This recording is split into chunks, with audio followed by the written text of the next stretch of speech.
নমস্কার, আমার আপনজনেরা রুদ্রবার্তায় আপনাদের সকলকে স্বাগত জানাই। আমি রুদ্রপ্রসাদ ব্যানার্জি। আপনারা জানেন সমীক্ষা অর্থাৎ ভোটে কি হবে, লোকসভা ভোটে কে কটা আসন পাবে, কতগুলো জিতবে, এটা নিয়ে সমীক্ষা বিভিন্ন নিউজ চ্যানেল, বিভিন্ন মিডিয়া হাউস তারা তাদের মতো করে করেছে।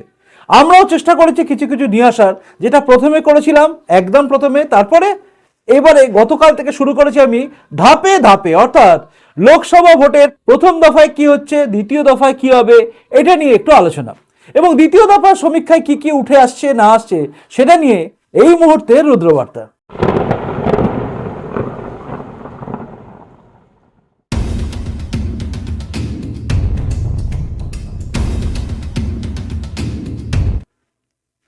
প্রথমে বলি আপনাদের, ধৈর্য নিয়ে শুনবেন। সেটা হচ্ছে আমরা যে সমীক্ষাগুলো বলি সেগুলো কিন্তু ওই সি সমীক্ষা, ডি সমীক্ষা, বি সমীক্ষা এদের মতো হবে না।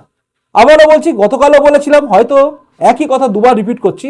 আপনারা সবসময় মনে রাখবেন, আমরা অর্থাৎ রুদ্রবার্তা আমাদের প্রয়াস থাকে সেইখানকার অংশের অঞ্চলের লোকেদের সঙ্গে সাংগঠনিক কথাবার্তা বলা, তাদের সঙ্গে ফোনের মারফত জানা, এবং কি পরিস্থিতি আছে সেটা একদম অভিজ্ঞতা, যেখানে মাটিতে দাঁড়িয়ে যারা কাজ করছে তাদের কাছ থেকে নেওয়া খবর, তার ভিত্তিতে বলা। ওই কজনকে জিজ্ঞাসা করে তাদের মধ্যে সার্ভে করে নিয়ে জিজ্ঞাসা নয় কিন্তু এটা।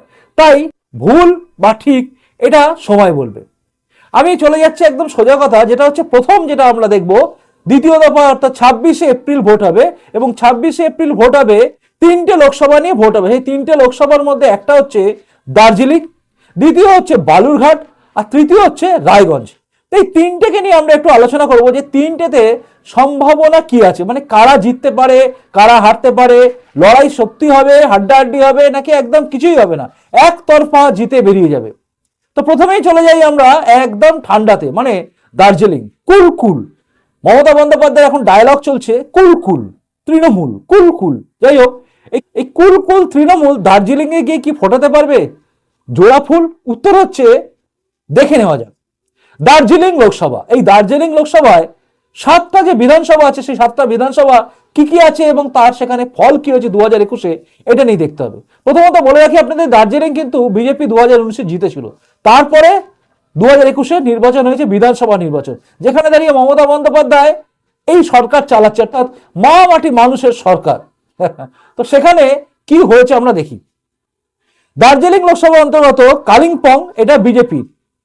দার্জিলিং বিজেপির, কার্শিয়াং বিজেপির, মাটিগড়া নকশালবাড়ি বিজেপি, শিলিগুড়ি বিজেপি, ফাঁসি দেওয়া বিজেপি, শুধুমাত্র চোপড়া হচ্ছে তৃণমূলের। অর্থাৎ 7টার মধ্যে 6টায় বিজেপি জিতে গেছে, এবং তার সঙ্গে সঙ্গে বিজেপি এখানে ব্যাপক ভোটে জিতেছিল। আর ওখানে এখন রাজু বিস্তা ক্যান্ডিডেট, বিজেপি থেকে দাঁড়িয়েছেন রাজু বিস্তা, এবং তৃণমূল থেকে দাঁড়িয়েছেন এখানে গোপাল লামা।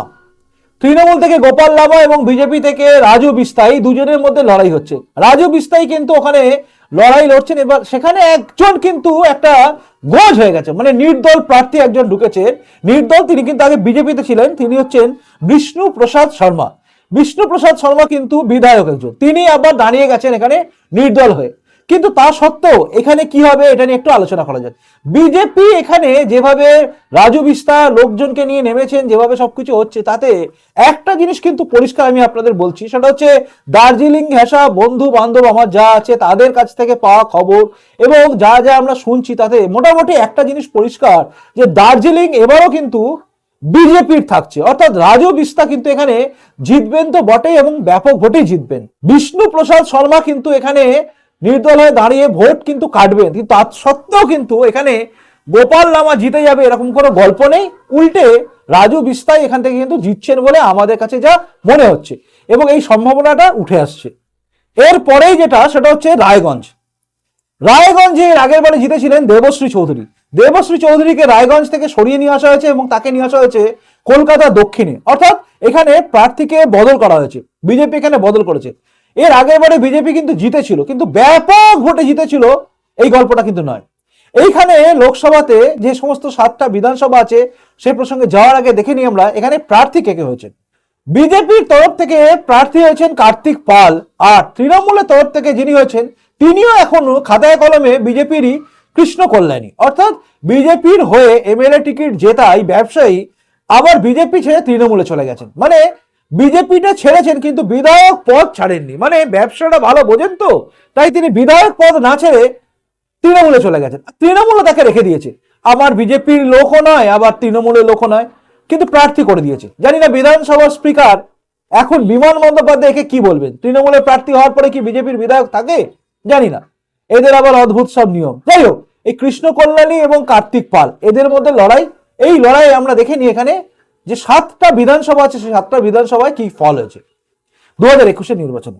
7টা বিধানসভার মধ্যে হচ্ছে ইসলামপুর তৃণমূল, গোয়ালপাড়া তৃণমূল, চাকুলিয়া তৃণমূল, করণদিঘি তৃণমূল, হেমতাবাদ তৃণমূল, কালিয়াগঞ্জ বিজেপি, রায়গঞ্জ এইখানেই দাঁড়িয়েছিল, জিতেছিল কিন্তু কৃষ্ণ কল্যাণী বিজেপির হয়ে, এবং পরে পাল্টি মেরে তৃণমূলে চলে গেছে। তো এই হচ্ছে এখানকার স্থিতি।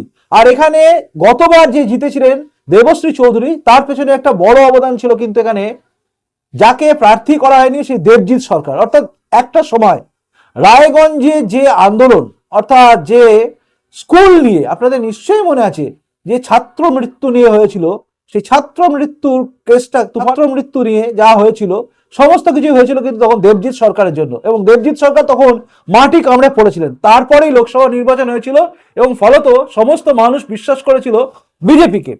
এবারে বিজেপির সেখানে জায়গাটা কিন্তু খুব টাফ আমার যা মনে হচ্ছে, যা খবর আমি পেয়েছি তাতে। এখনো পর্যন্ত বলছি আপনাদের, রায়গঞ্জে এখনো পর্যন্ত মোদিজির হাওয়ায় কতদূর কি হবে এখনো বলা যাচ্ছে না। তবে যা আমার কাছে খবর আছে তা অনুযায়ী হচ্ছে যে কৃষ্ণ কল্যাণী, দেখুন এবার বিজেপি মানে জিতলেও সেই বিজেপি হচ্ছে, বিজেপি থেকে তৃণমূলে যাওয়া, বিজেপির বিধায়ক থাকা কৃষ্ণ কল্যাণী কিন্তু এখানে জেতার জায়গাটা খুব বেশি আছে, মানে আমার যা কাছে খবর আছে। এবারে আবারও বলছি, মোদি হাওয়া কিন্তু এখনো নামেনি রায়গঞ্জের বুকে। 26 এপ্রিল দেরি আছে, তার মধ্যে কি হবে এখন বলা যাচ্ছে না, কিন্তু তবুও একটা ট্রেন্ড যা আমার মনে হচ্ছে তাতে রায়গঞ্জ কিন্তু তৃণমূলে হতে পারে বলে আমার ধারণা। এরপরেই আমরা চলে যাই বালুরঘাট। বালুরঘাট মানে আপনারা জানেন ডক্টর সুকান্ত মজুমদার ব্যাপক ভোটে জিতেছিলেন এবং তারপরে তিনি লোকসভার ক্যান্ডিডেট হয়েছেন এবং রাজ্য বিজেপির সভাপতি হয়েছেন, মানে জেতার পরে 2019-এ তিনি জিতেছিলেন, তারপরে তিনি আবার এই রাজ্যে বিজেপির সভাপতি হয়েছেন। ডক্টর সুকান্ত মজুমদার কিন্তু এখানে আবারও দাঁড়িয়েছেন, অর্থাৎ এখানে প্রার্থী বদল হয়নি, ডক্টর সুকান্ত মজুমদার স্বাভাবিকভাবেই আছেন তিনি, এবং তিনি এখানে ফাইট করছেন। তার বিরুদ্ধে এখানে দাঁড়িয়েছেন কিন্তু বিপ্লব মিত্র। বিপ্লব মিত্র কিন্তু আবার তৃণমূলের একজন মন্ত্রী, মানে মন্ত্রিসভার মন্ত্রী। এই বিপ্লব মিত্র কিন্তু একদিন তৃণমূল ছেড়ে বিজেপিতে এসেছিলেন, আবার বিজেপি ছেড়ে আবার তৃণমূলে চলে গেছেন, গিয়ে সেখানে আবার তিনি ভোটে দাঁড়িয়েছেন এবং জিতেওছেন। বিপ্লব মিত্র সেখানকার এমএলএ এবং তার সঙ্গে সঙ্গে তিনি একজন মন্ত্রীও। এই বালুরঘাটে এই যে লড়াইটা হচ্ছে, এই লড়াইটা হচ্ছে কিন্তু এই 7টা বিধানসভার মধ্যে কি কি আছে আমরা আপনাকে আমি পরিষ্কারভাবে বলছি যে অ্যাকচুয়ালি বালুরঘাট লোকসভা অ্যাকচুয়ালি চিত্রটা কি এটা আপনার কাছে পরিষ্কার করে দিচ্ছি, তাহলে আপনার কাছে পুরো সিনারিওটা পরিষ্কার হবে। বালুরঘাট লোকসভায় ইটার তৃণমূলের, কুশমান্ডি তৃণমূলের, কুমারগঞ্জ তৃণমূলের, বালুরঘাট বিজেপি, তপন হচ্ছে বিজেপি, গঙ্গারামপুর বিজেপি, হরিরামপুর হচ্ছে তৃণমূল। অর্থাৎ আপনি যদি দেখেন তাহলে 7টার মধ্যে হচ্ছে 4টে তৃণমূলের, 3টে হচ্ছে বিজেপির।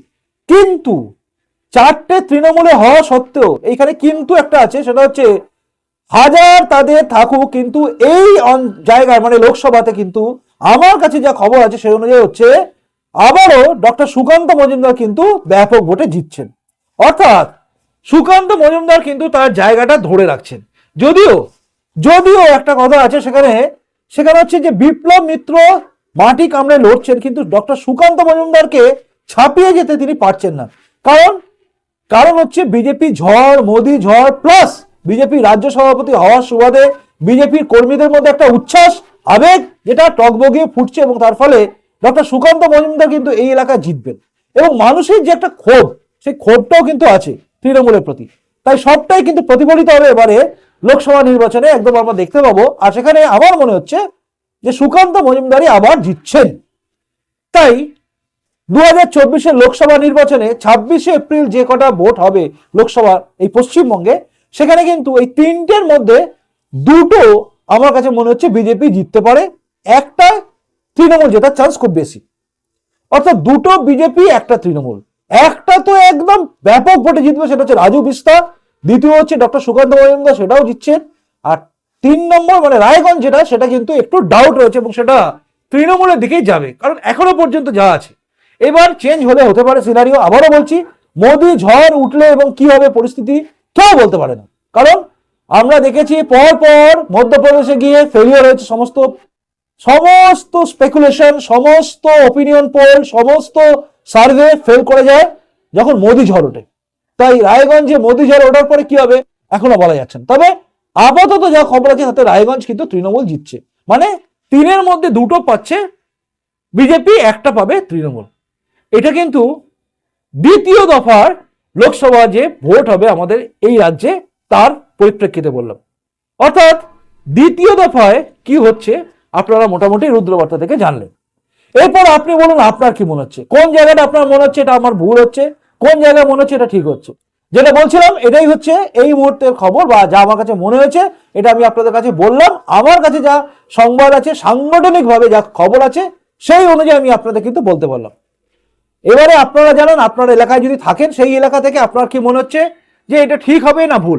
রায়গঞ্জের ক্ষেত্রে আপনাদের কি মনে হচ্ছে অবশ্যই জানাবেন। আর কি মনে হচ্ছে আলিপুরদুয়ারে বিষ্ণুপ্রসাদ শর্মা কি ব্যাপক ভোট কেটে রাজু বিস্তারকে হারাতে পারে, এটা যদি আপনার মনে হয় অবশ্যই জানাবেন।